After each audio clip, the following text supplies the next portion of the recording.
माँ, तुम मर क्यों नहीं जाती?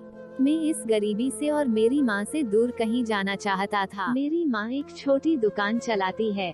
उससे जो भी कमाई होती है उससे हमारा गुजारा चलता है। मेरे माँ की एक आंख नहीं होने की वजह से मैं उनसे नफरत करता हूँ, क्योंकि जब भी वो मेरे स्कूल में आती हैं, मेरे दोस्त मुझे तेरी माँ की एक ही आंख है कहकर चिढ़ाने लगते हैं। मेरी यही इच्छा थी कि मेरी माँ मेरी पसंद दुनिया से दूर रहे, इसीलिए एक दिन गुस्से में मैंने कहा, माँ, तुम्हारी दूसरी आंख ना होने की वजह से जब तुम मेरे दोस्तों के सामने आती हो तो वो मेरा मजाक उड़ाते हैं। तुम मर क्यों नहीं जाती? उस समय मुझे थोड़ा बुरा महसूस होने लगा था, लेकिन दूसरी ओर मैं खुश भी था क्योंकि हर समय मैं जो कहना चाहता था वह मैंने आज कह दिया था। लेकिन ये सब सुनने के बाद मेरी माँ ने मुझे कुछ नहीं कहा और मुझे भी नहीं लगता कि मैंने उनसे कुछ इतना बुरा और दुख देने वाली बात कही हो। मैं इस गरीबी से और मेरी माँ से दूर कहीं जाना चाहता था, तभी से मैंने बहुत पढ़ाई की।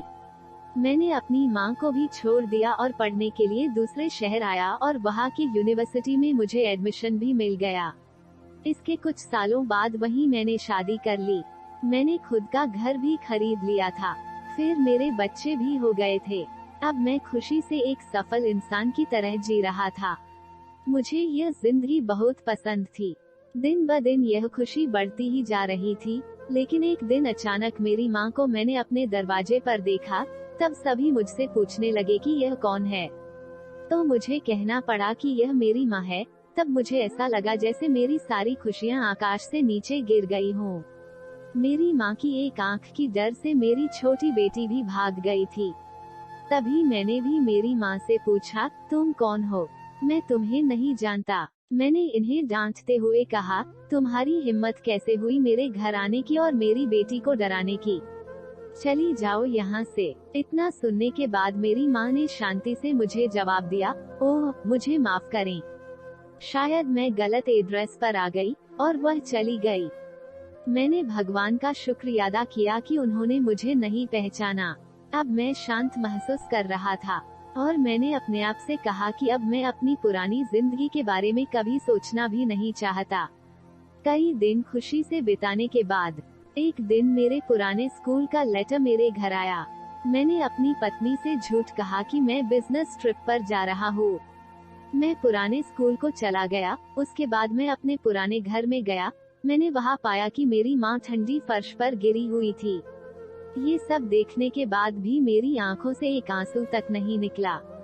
उनके हाथों में कागज का एक टुकड़ा था, शायद वह मेरे लिए कोई पत्र ही था। उन्होंने लिखा था, मेरे बेटे, मुझे लगता है कि अब मेरे जाने का समय आ चुका है और अब मैं तेरे घर भी नहीं आ सकती, लेकिन मैं एक बार तुम्हें देखना चाहती हूँ, तुमसे मिलना चाहती हूँ। मुझे तुम्हारी बहुत याद आती है और जब मैंने सुना कि तुम यहाँ अपने पुराने स्कूल में किसी काम से आ रहे हो तो मुझे काफी खुशी हुई।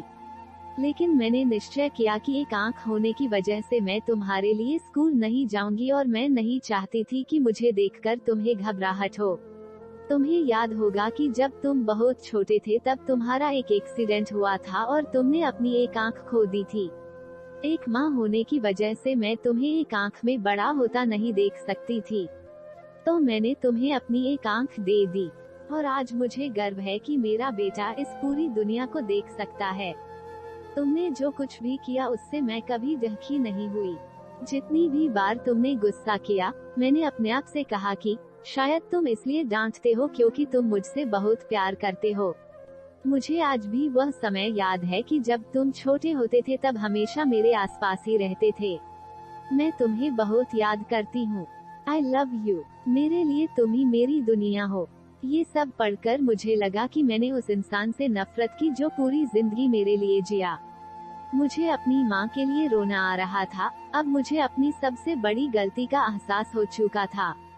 सीख, किसी इंसान के अपंगत्व के लिए कभी उससे नफरत ना करें, कभी अपने माता पिता की बेइज्जती ना करें, उनके बलिदानों को कभी ना भूलें। उन्होंने ही हमें ये जिंदगी दी है, उन्होंने एक राजा की तरह ही हमें बड़ा करने की कोशिश की है। वे हमेशा हमें देते रहे हैं और बेहतर से बेहतर देने की कोशिश करते रहे हैं। वे हमारे हर सपने को पूरा करना चाहते हैं। वे हमेशा हमें सही रास्ता दिखाकर प्रेरित करते हैं।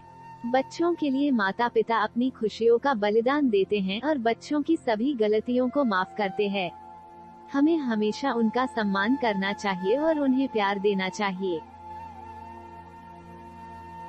दोस्तों, कहानी को सुनने के लिए धन्यवाद। आपको ये कहानी कैसी लगी नीचे कमेंट करके हमें जरूर बताइएगा। अगर आपको ये कहानी पसंद आई हो तो अपने दोस्तों के साथ जरूर शेयर करें और ऐसी ही प्यारी कहानियाँ सुनने के लिए हमारे YouTube चैनल को सब्सक्राइब कर लें। धन्यवाद।